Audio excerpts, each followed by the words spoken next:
I know it's versus Secret, but I'm gonna go with the underdogs. It is the underdog tournament, so let's... Shiver, save us, because I'm gonna go with J-Storm too. I mean, I have seen Moo on this Lifestealer so many times, and Secret are so confident, it could be hubris. I have not seen the guy lose with it yet. Well, I hate to say it, but Shiver, I do like J-Storm's draft. However, I think Secret is the better team in this matchup, and they're going to show it in this game. By the way, guys, in case you've forgotten, of course, you can also vote for your MVP during this game. Make sure you hashtag and then the player's name. Everything's just written the way you think it is. There's no odd spellings this time around, but make sure you do during the game. And let's head over to Moxie and Gods for game 1.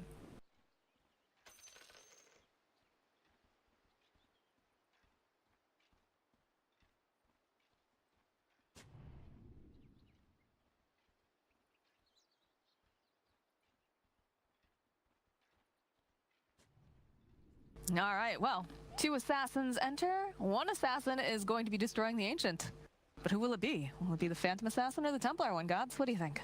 We'll find out. It's what, our second TA pick I think we've seen here on the mainstream. We saw Abed play it for Fnatic. Excited to see it again. Definitely a hero that's a little bit out of the meta. Isn't feeling quite as strong with some of the changes, particularly the Ancients. Just having, you know, less farm on the map, and it's a kind of slow hero. But it's something J-Storm feel good about because of the matchup they've got here in the mid lane.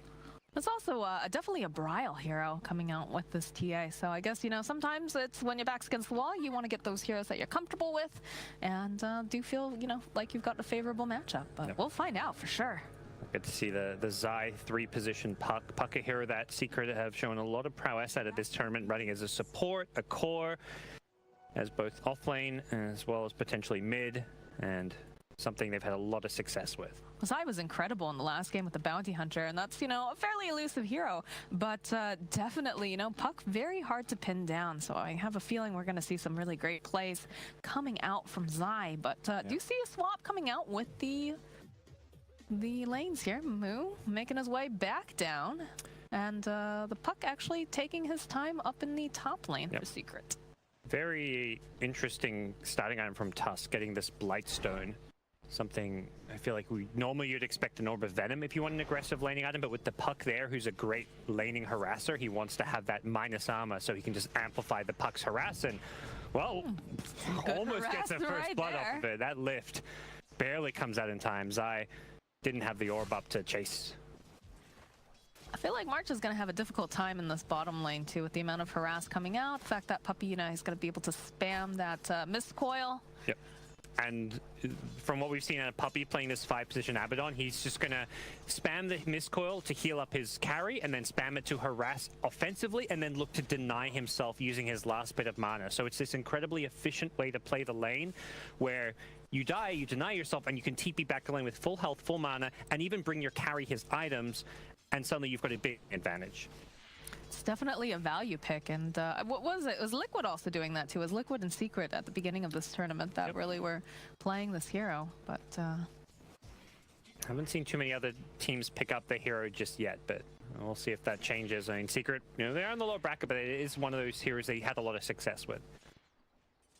A lot of harass coming out over here on mid 1. Going to be forced to pop that healing self, but of course Psyblades, of course, very, very good at being able to harass. And you see Brile just lining each one of these up and trying to get the maximum amount of harass possible. Yeah, 7 denies already. Mid 1 just using that Astral whenever possible. Misses that range creep because of the uphill miss, unfortunately. That would have been a nice deny for him to get, but 8-8 with a wave pushing towards his tower. TA just 6-3, but getting some good harass, as you mentioned. They're using this Psyblades very effectively.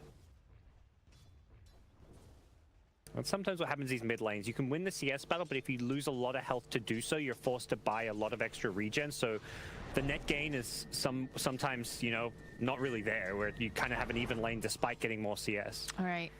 And TA, of course, you know, already having a great lane here, being able to harass over onto mid 1, but can also catch up too. In the jungle, if she pushes out the wave, just goes over to those camps and just keeps on trucking. Yep. Looks like we'll see a fairly passive laning stage with the 2-1-2 setup. Both sides looking to use these defensive pulls on their safe lanes as much as possible. Less possible for J-Storm down bottom. It feels like anytime Witch Doctor, you know, if you leave the lane to go for a pull, Lifestealer being a melee hero is going to get harassed heavily, whereas someone like the Puck up top, doesn't mind if the support goes missing for 30 seconds to do a pull, because you're a puck, you're ranged, you're sitting back, you've got defensive tools. Lifestealer, not so much the case. It's been very difficult in that bottom lane too, like we talked about. Just constantly seeing that Miss Coil getting spammed over onto the Witch Doctor. And if you notice, he's very, very low on mana because he's had to use that Voodoo Restoration so often. Does have himself that stick though, which will be able to start collecting those charges, and has a mango, but... Yep. Puppey himself out of mana, but he also has some mangoes to play around with, but hasn't really found that, you know, trade where he tries to deny himself just yet. I think just happy to secure the farm in this lane. All 6 cores on the map getting farmed right now. Bryle, looking for some Psyblades. Yeah, if he managed to land like another Psyblades or 2, it would have been very close to a kill, but can't really get that kill until he has the level 6 traps, or he gets something like a haste rune, unless he heavily outplays mid 1. You've also got to be careful of any TP rotations coming out too. You know, Puppey, if he's able to, if he has mana, obviously, can save him quite easily. Exactly. Probably more so looking at the Tusk, since he has that counter play potential as well. If he has a TP with an Ice Shard Snowball, maybe level 3, we'll see him have a 1/1/1. He can set up and kill someone like the TA if OD's ready to fight. Have to be careful about overextension. Yeah. For sure. That's something Bryle should be well aware of. There is a haste rune spawning, well, has spawned at that top rune, so that's something that if Bryle can get his hands on it, could be potentially leading to a kill, but he's still a bit of a ways away from his level 6, and it will be OD actually snagging it.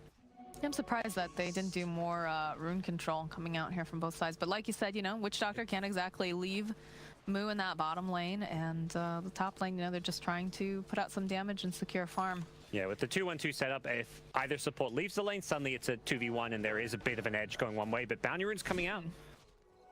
Moo going in offensively to get the Bounty Rune in. Yeah, Puppey is in for some trouble. I do have the Aphotic Shield. We'll go and pop. Is he going to go for this dive here? No, he gets the denial off. Pretty standard stuff for Puppey. Yeah, it was almost a kill as he popped the Rage to stop the Mist Coil from coming out, but luckily he had mana for his shield, and I thought Moo's last right click might actually get the kill, but it was just barely not enough damage. Very nicely done from Puppey. Yep. So the status quo kind of continues here. Bounty Runes get traded, CS gets traded in all these lanes. There isn't really anyone who's having a tough lane because it is these 2v2 side lanes, and a lot of these pulls are coming out to secure farm for some of these heroes. Puck, top of the CS charts with the help of some of these pulls, and Moo down bottom, we've seen what he can do with free farm on Lifestealer. So I think for J Storm, you're pretty happy. This Lifestealer of Moo, whenever he free farms, has been winning games, but Secret at the same time, not really feeling any pressure, and their draft comes online with their level 6s, with this mid game. Neither team is looking to necessarily dominate the laning stage to win the game. Looks like March finds that double damage rune here. We'll be able to maybe make a rotation. He's thinking about it, as is Fear. They've made this movement mid-1. It's going to be pretty hard to get. So the Astral, though, coming out aggressively. There's going to be the Coconut thrown out by March. They've got the Maledict down. Shards are going to keep Bryle away from mid-1. He's not going to be able to do enough damage. Yeah, he'll take a bit more Maledict damage in Fountain, but not that close to really dying. Good rotation from J Storm. Oh, Zai. Wow, gets lucky the shot. silence. There it is. First blood forever. Taking down Zai. I think that Javelin was fairly freshly purchased. He had 100 gold on top of it, so he must have just got it to lane. It's a big boost in his damage. That level 3 Swashbuckle with Javelin, really powerful laning tool. If you can spam that off cooldown, every time you're going to get some Javelin procs, and you're going to do a third of someone like PA or Puck's health. And if you get the silence, well, that's where you find that kill. And immediately Secret swap lanes. Yeah, I was about to ask about that. They just went and sent the Phantom Assassin Abaddon top, so... Yep. I must just feel like having the sustain from the Abaddon up top is going to help them out a lot. And Puck can play a bit more aggressive, rotate around the map off from the offlane, and also, you know, you're not really afraid or worrying about laning against a Lifestealer in this situation. But yeah, we also see that March making the rotation top, so it looks like they want to put some pressure down the tower, figuring that, you know, it's just going to be a little bit of back and forth between Moo and Zai in this bottom lane. This is one of the strengths of Lifestealer as a hero, and why it has been first pick material for some time, even after getting nerfed, is that once you have that good start and get your phase boots wand up, your supports can leave you. You're self-sustainable. You're not one of these hard carries like Spectre, where if you get left alone in a tough matchup, you know you're not going to farm. Lifestealer, you've got Feast, you've got the Infest. If you want to hop into the jungle to grab a neutral creep, you've just got this ability to lane by yourself. I still feel like it's going to be very difficult for them to find any sort of a kill over on Tanisha, but perhaps they can just keep harassing and make it very uncomfortable. Whereas, you know, in the bottom lane, Moo feeling very secure, like you said. He's got a couple different escapes. If Zai tries to go after him, and yeah, just getting a better setup where he's also going to get levels too. Yeah, Zai doing his best to harass as much as possible. Knows with this regen rune, he can kind of just spam all his spells out. We'll probably see him use them off cooldown. Actually was skilling up Waning Rift, so prioritizing the silence over the orb damage, which is a slower farming build on a Puck, but it does give you a bit more kill potential, particularly when you've got like some kind of a setup from someone like a Tusk. A little bit more control as well. Okay, they're gonna use the Rolling Thunder. The Snowball connects over with the shards, but now, oh, Tusk, you have just maybe sealed your own fate here, Yap, so be very, very careful as they just runs out over after Puppy. Dreamcore's gonna get used. Nisha making this rotation, trying to get this kill. They've got the Waning Rift as Zai makes his way top. They'll find the kill on Forev, and March has to run himself out. The Rolling Thunder and the shards, it kind of looked like it could work against the Tusk, but in the end it made it kind of awkward for Pengo to actually hit him. He only managed to kind of hit him once and then was bouncing around inside of it without hitting anyone. So Secret using this sustain, the Abaddon having the heals, the shields, make it so that no one in this safe lane is really killable, because Puppy's there to heal whoever you go on, and then Tusk is there to counterplay you. Secret, though, getting just one kill with a Puck rotation. And that's where I actually think that's still a win for J Storm. You lose your Pengo, but Moo has a free farm, uncontested lane going down bottom, and you lose one hero to a Puck rotation. At worst, I'd say it's about even, but if anything, I favor J Storm's position right now. Runes coming up. We'll be able to dodge the cask. Yeah, it decides to get out of there, and good job by J Storm to contest the runes before they spawn to bully them away, and they'll get 3 runes as a result. Might be able to find themselves a kill too. Rolling Thunder coming out. Aphotic Shield buys them a little bit more time. So does the Snowball. Will bounce off Anisha. Goes down bottom here, and they'll follow up with the Puck and the Raining Rift. They'll find the kill on Fear. And now it looks like March is also gonna get taken out. Yeah, they're playing a bit too aggressive, but they do secure 3 runes. And similar to last time, they're farming these other lanes. That was a 5-man rotation, unlike the last one, which was just Puck for a 4-man. So Bryle free farming in mid, Lifesteal free farming down bottom. You can see on the gold difference, it's still about a 1k gold lead for J Storm, but yeah, Bryle, the setup, they've got the Dream Coil, and there's no saving Bryle, and Fear needing to be careful as well. Cask gets thrown out by March, just warning them off. It's worth, you know, losing a support for a bounty rune up top while your cores farm, assuming those cores don't get caught like that. So getting a kill onto, you know, TA or a lifesteal is how Secret pull ahead. And that Forev. Oh, that was a big old crit. Is he gonna be able to run himself away? No, Nisha hunts him down. Nisha's damage at this point. He is very strong with this phase boots, double Wraith Band. Even just level 6 on PA, getting a crit or 2 is all he needs to suddenly pose a threat to bring down Forev. And Forev has to be careful. That's now his 2nd death in this top lane. And J Storm, while they're farming very well and efficiently, and we're ahead because of that, despite being down 3 kills to 1, it's now 5 kills to 1 with back-to-back kills on their offlaner and a kill on their mid TA. So that does give Secret a bit more momentum to play around with. And it still feels fairly, I don't want to say complacent, but you know, just I guess part of it is because Moo's just constantly, he's got all this room where he can farm. He's got his Midas online now. Zai also working on that Blink Dagger, and there's going to be the jump onto Moo here, bottom lane. He's going to go use the open wounds. Needs to be careful. They'll use the Dream Coil. He needs some help. There's going to be the TP rotation coming out from Fear. He's going to be able to go steal himself up that tag team, which is pretty nice, but I think Moo, without the Infest, I guess Puck knew Infest was on cooldown, so he thought they could go for a kill, but they weren't particularly close as J Storm rotate one support to make sure it goes okay. Oh, Puppy in for some trouble. No silence. Try to get the denial, not going to be able to find it. Yep.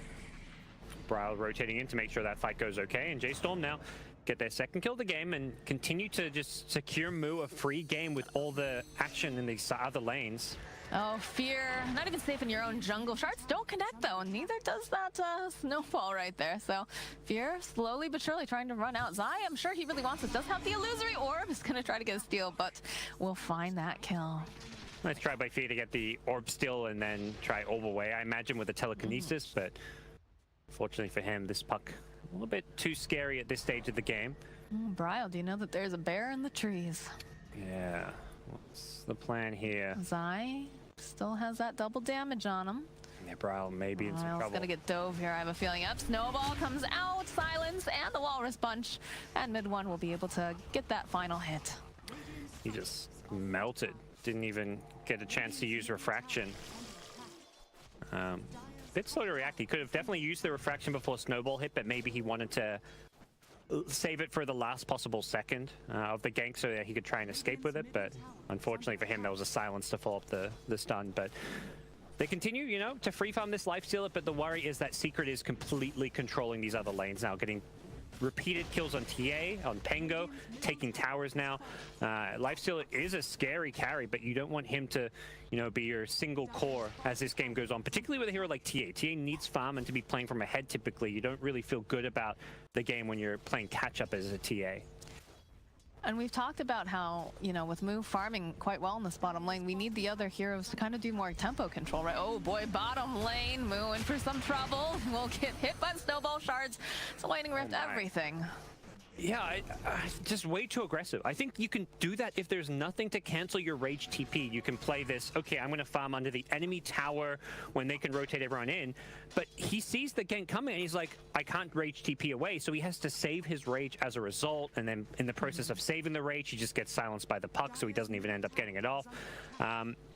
It's very easy to play some of these carries like Lifestealer and Jug when you can split push and get away using your spin TP, Rage TP, but you have to approach the game very differently when there is that BKB immunity piercing cancel like the Walrus Punch. Well, we almost wondered during the draft, I know the Couch was asking, did they kind of bait J-Storm into picking up the Lifestealer because they picked up the OD first and oh, put a pause on that 1 second. Abaddon is going to be tanking a lot of this damage and they're just going to wait patiently over the side of J-Storm. Should be able to find this kill. Abaddon will go down. March is going to get taken out by Nisha as he tries to run out. Doesn't have much mana. They use the Rolling Thunder, but more TPs are coming out. Abaddon actually buying back. Wants to see if he can find some revenge, but it's not going to be there.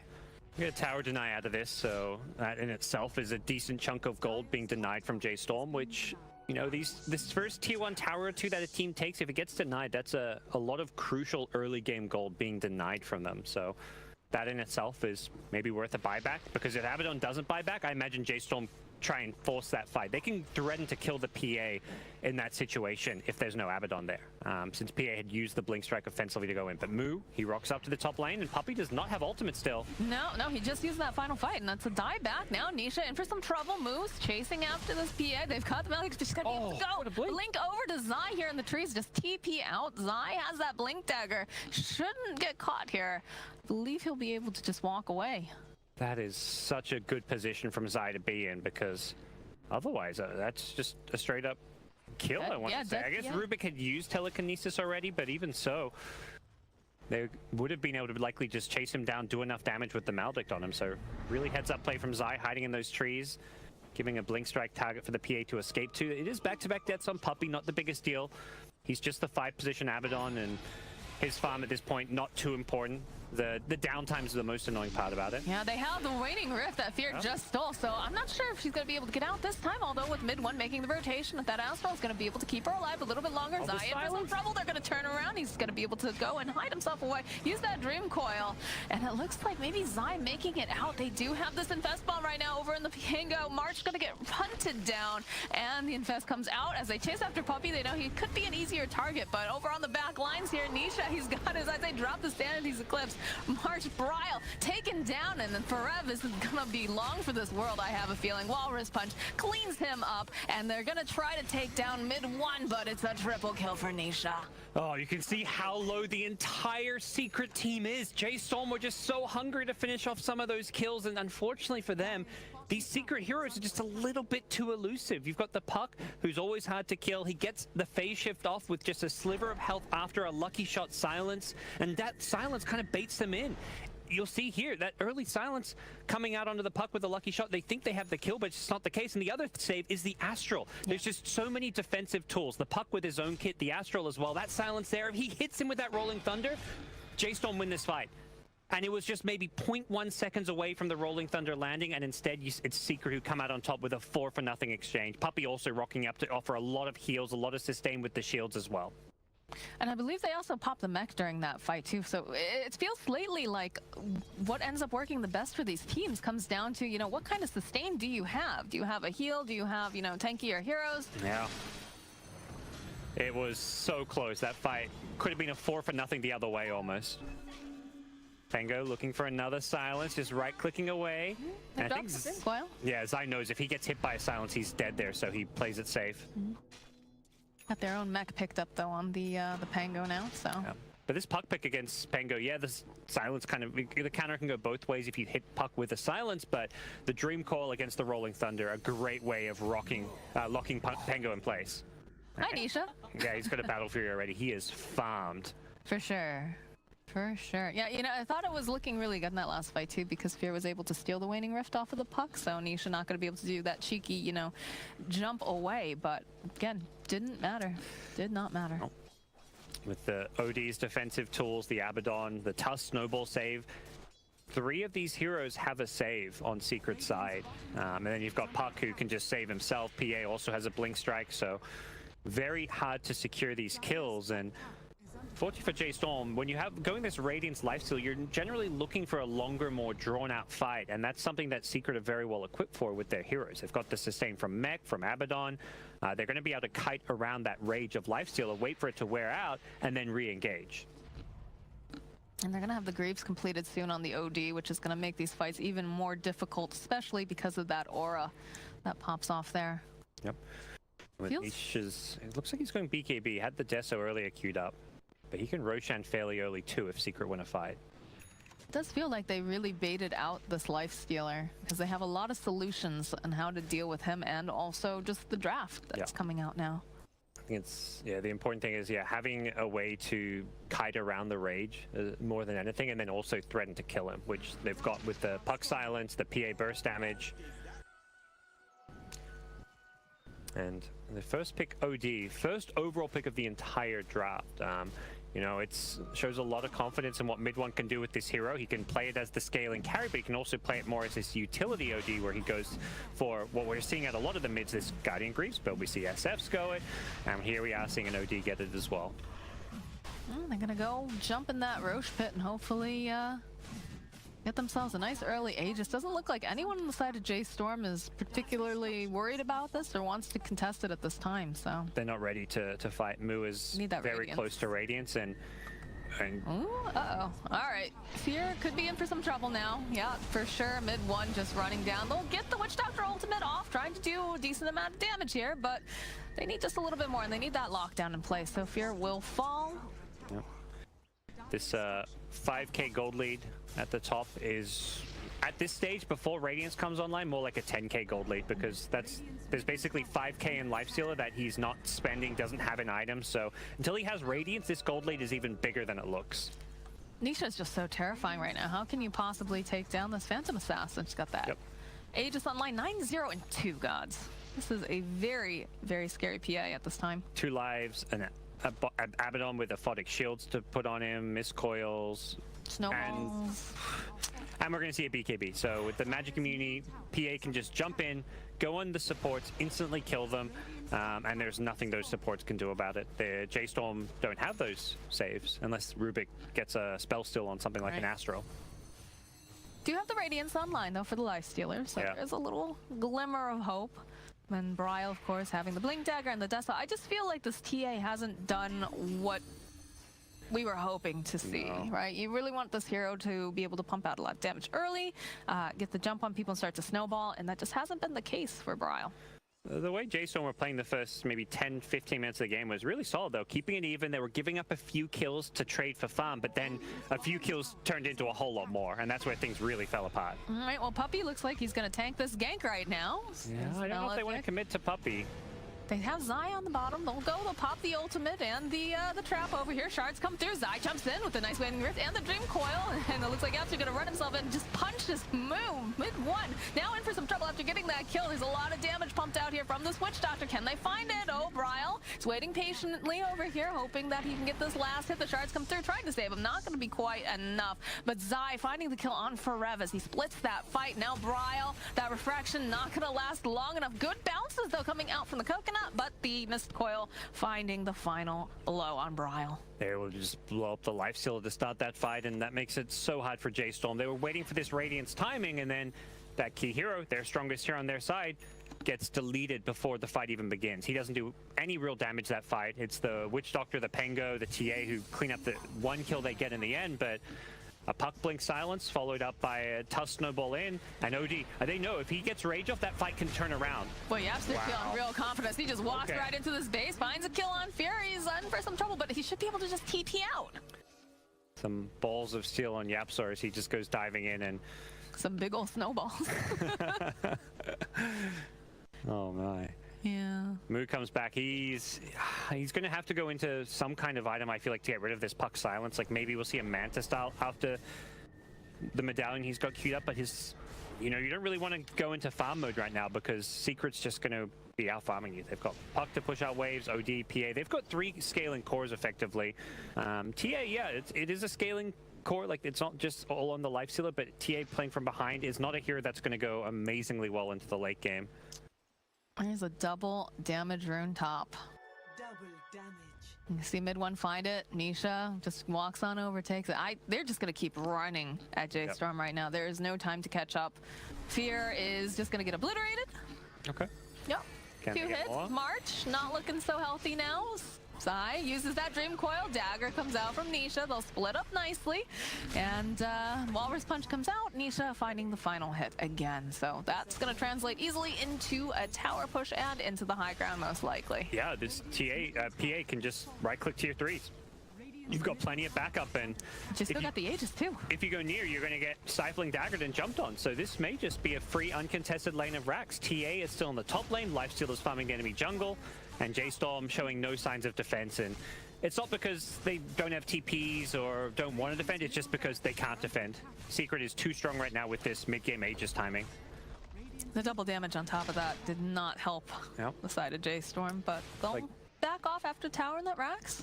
Ryle gets found by a Yule Scepter, but Puck ignores him, I believe, going for the bounty runes. Mid one.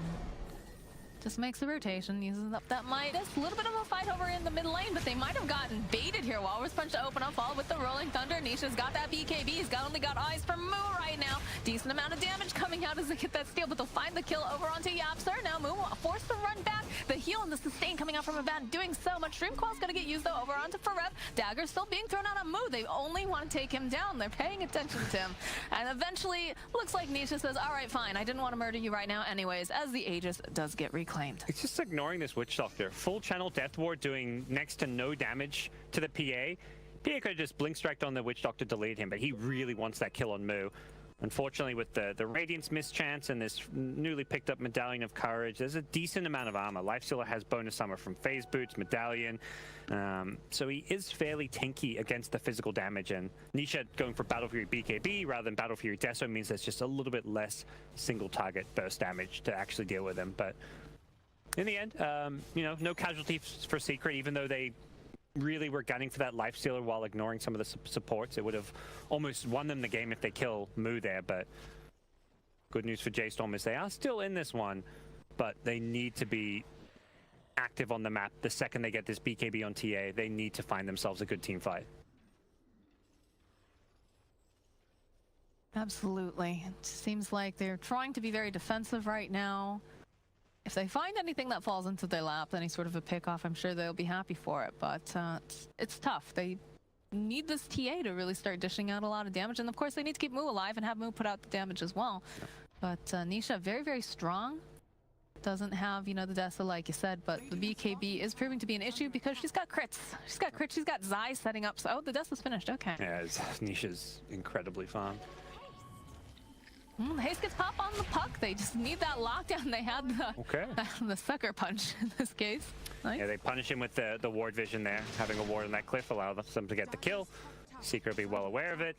Nice little kill. That's how you get back in this game. J-Storm pick apart anyone on Secret who is alone split pushing. The 5v5 teamfights are very difficult against heroes that have all these saves and are just out farming you. And the PA BKB is something you just kind of don't want to fight into. So that's a good little pick, but game is still very hard, just not entirely out of grasp yet. So is the name of the game just to continuously hope that you can find these small pickoffs right now for the side of J-Storm? Is that how they get themselves back in? Because they do have the BKB pickup now over on Bryle, but I don't think you want to go running face first into Nisha here, although, okay, double damage gets picked up on Bryle. Nisha can't really be your primary target in a team fight. If you're, you know, smoke ganking and find him alone, sure, you can go on him, but you're looking to catch Secret by surprise, kill some of these key backliners, heroes like the Puck, the Tuss, the OD, and deal with the PA last. I think you just have to accept a PA with BKB Deso is, if you're in a team fight, is going to kill some supports, or if she goes on the Lifestealer, you just have to try to keep Lifestealer alive. And then once that PA BKB wears off, you can fight her. But during the BKB, go for the other key targets. Initiation starting out over on Bryle. Do we go and throw out that illusory orb? PA doesn't want to commit on a Witch Doctor. Could have gone in with the dagger, but I think PA knows, like, you know, if you blink in to kill a Witch Doctor with your BKB, that's how you lose a fight. Yeah, you kill Witch Doctor, but then what happens afterwards? Witch Doctor is not the key hero to worry about. And they actually back off from doing the Infest Bomb completely now. I think they realize Secret are kind of grouped up playing as 5. No need to contest a 5-man Secret lineup, particularly when there's no Roshan to worry about.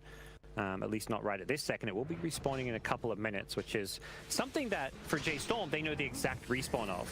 Ferev, he starts to wind up. He's not going to be able to do it. They're just going to be able to take him out even before the fight begins. Do have Bryle in the top lane doing a bit of split pushing, though. So it will force Zai back. Yeah, interesting. They found Vision using that mid lane observer ward of theirs. A bit of an unconventional ward, and I think Forrest thought he was safe there because they did have a sentry on that cliff next to where he was farming, but different ward spots him out, and Secret happy to just take that pick. They're playing for the next Roshan, I imagine. Oh, Bryle thought he found a Puck, but instead he found a Nisha, or rather Nisha found him. So the BKB gets popped from Bryle, but needs to try to run himself out. Trying to just use a Melt Strike. They'll drop the Dream Coil, and just like that, Bryle is out of here. Yeah, it didn't go for a BKB TP. A little surprised about that. Do you think there was just too much damage, maybe? That's why I was wondering, or maybe to create space for Moo to take that middle tower? He may have thought the Tusk was nearer by and had the Walrus Punch. But yeah, he just kind of BKB'd and didn't. It's a Puck. Puck can always play around you. The one thing he maybe could have tried to go for was hitting a Side Blades off of the PA onto the Puck to get that kill, but that was very unlikely, and Zai was positioning himself around it, so should have gone for a BKB TP, because even if Tusk is there and cancels it, well, you die, but you tried to survive. What he went for there was just not going to lead to him escaping, but hard to kind of judge some of those situations. And unfortunately for him, Secret, one of those teams that will punish every little mistake, and they kill the TA. They're now focusing on Shrines. Roshan respawning soon, and the trap in the Roshan pit's been dewarded, so J-Storm no longer have that vision over the Rosh respawn, but they have to imagine it's coming up soon. It was almost a max respawn. You have to be a little bit more worried now, because mid one picked himself up a BKB, I believe that's on the way. Everyone on Secret's very tanky, and one of the issues with J-Storm's lineup is it is primarily physical damage. So OD having this early Shivers plus Greaves, very tanky. Even Abaddon had double chainmail. Like, this is... Puppy has the weirdest item builds. He's obsessed with these armor items. He used to go casual bucklers and all these heroes. He's one of those players that just has done the math, or just has some like sixth sense for Dota, where it's like armor is gonna, having this one chainmail is gonna keep me alive in a fight, and then I'll turn around and win a fight. And you know, he's willing to invest gold in items that don't turn into anything. Well, there was his eye there. That's a pretty good pick off for the side of J-Storm. That's their main initiator. He got bursted quickly. Yeah, that was some thirst on that Buck. And they see that they're over here by the Rosh pit. Have their eyes on Puppy now. Uses that shield. They'll drop a couple traps. Rolling Thunder coming out from Ferev. Puck has no buyback, so if they can get Rosh for themselves. Oh, there's the BKB though from mid one, and he just takes out March. No problem with some help from Nisha. Both of these BKBs doing a lot of work. Moo, he can't get away fast enough. He's gonna get taken out as as the snowball keeps going. They want to grab Bryle possibly, but should be able to get himself away. Buybacks coming out from Moo and March as they go right back into the fight. Casket throws out by March. He's definitely dead for this. There's no way he survives. That's a triple kill coming out as they find the kill on Fear and March. And they're still not done. Bryle standing up here, ties his eyes over onto Forev, and they've got the vision. He's going to go up onto the cliff this time on purpose, but it doesn't matter. Nisha says, I will go right on up there, Moo. Now he has to be careful because he did buy back. He's trying to fight mid one. He's not going to be able to. He's going to get taken. Is there a rampage? Down. Oh no. Yapsor. Come on. Yapsor. I thought you just click the PA and it's suddenly like there's a Satanic. He just got Deso and suddenly it's Satanic. Yapsor on Tusk has an Assault Caress. I mean, Armor's the name of the game. AC on a Tusk, double chainmail on an Abaddon. Everyone itemizing to just make the physical damage of TA a non-factor. Lifestealer primarily physical damage. Even with the Radiance, it's still this kind of like you want to rage and right-click people and use the Radiance for the miss, but J-Storm were so far behind they just couldn't keep up in terms of items, couldn't do any damage, and that last big TA not really panning out how they planned. No, it definitely felt like they kind of baited out that Lifestealer again.